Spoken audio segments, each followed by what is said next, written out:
The old mysteries lives on even thousands of years after. This mystery lives among men and requires a great knowledge of it to unlock its potency.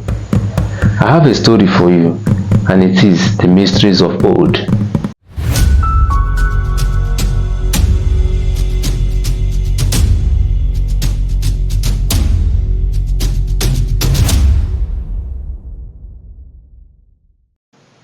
In a small peaceful village nestled between the mountains and the vast forest, there lived a young boy named Kavi.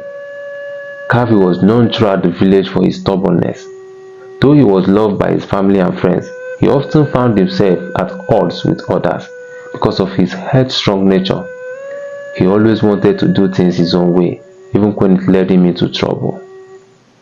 One bright morning, Kavi and his friends decided to go hunting in the forest.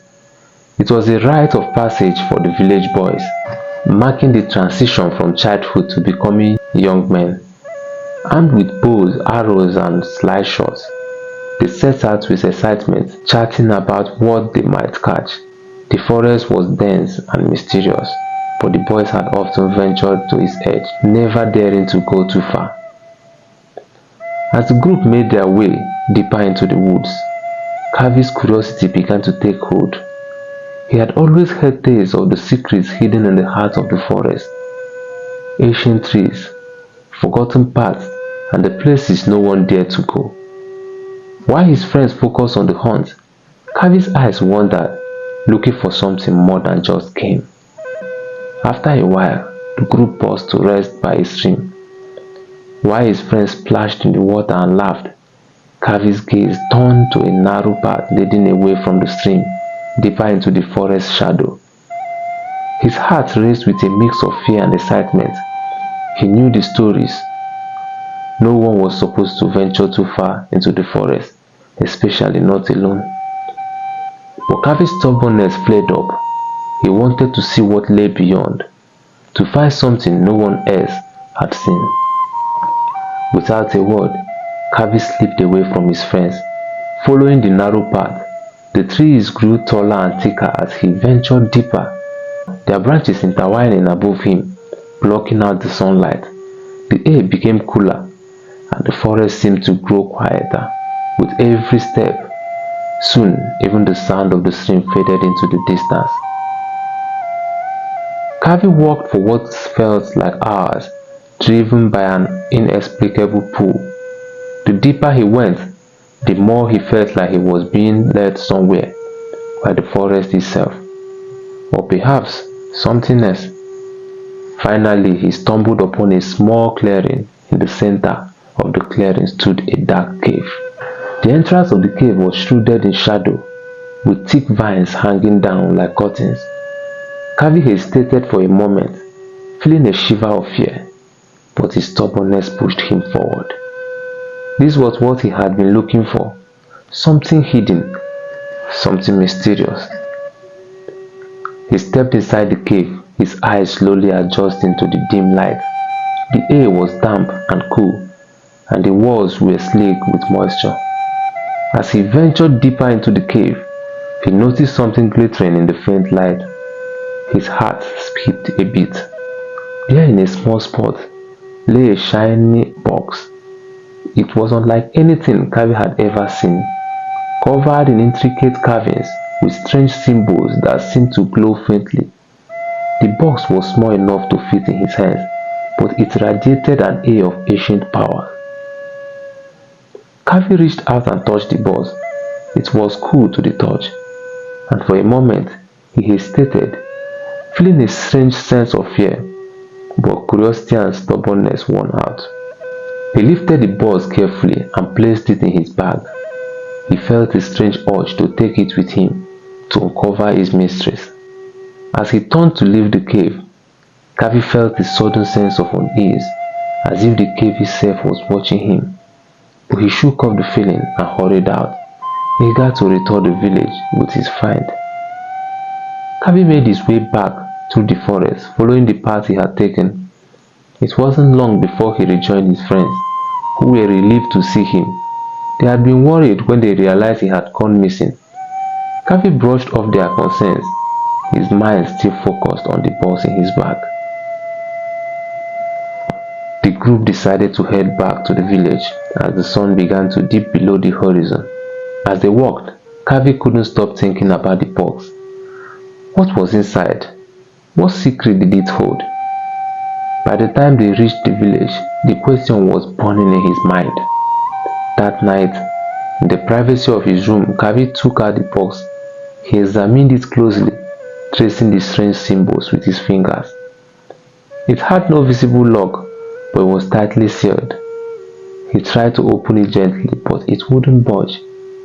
Frustration grew inside him, fueling his determination. He didn't care about the box's origin or purpose.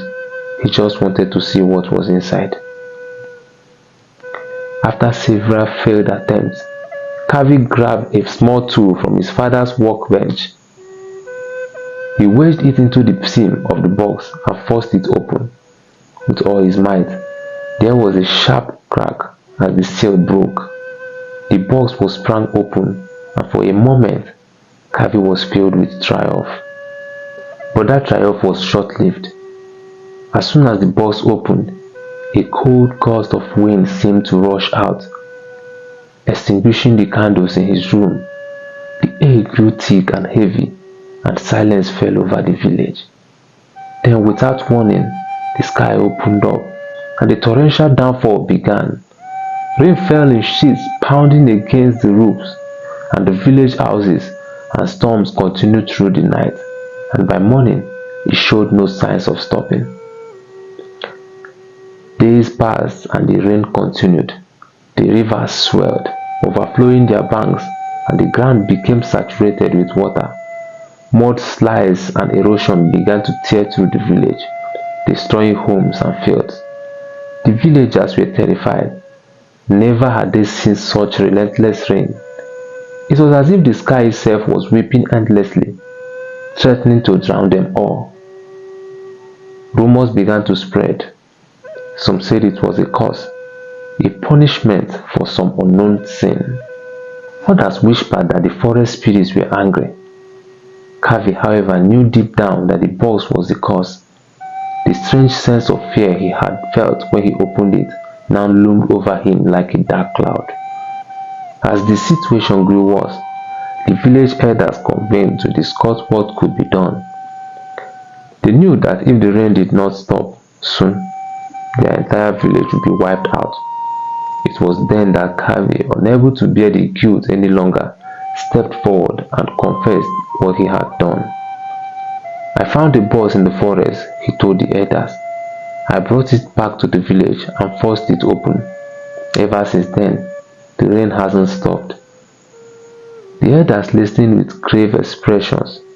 They knew of the old legends, stories of cursed objects hidden in the forest, guided by ancient spirits. The box Kavi has found was likely one of those objects placed there to protect the village from its dangerous power. "You must return the box to where you found it," the chief elder said. "Only then can we hope to lift this curse." Kavi nodded, filled with shame and regret. He had brought this disaster upon his people with his stubbornness. Now it was up to him to make things right. Accompanied by a small group of villagers, Kavi set out to return the box to the cave. The journey was not an easy one. The forest had become a treacherous place, with the rain turning the ground to mud and the rivers into raging torrents. But Kavi was determined. He knew that this was the only way to save his village. After a long trek, Kavi and the villagers reached the cave.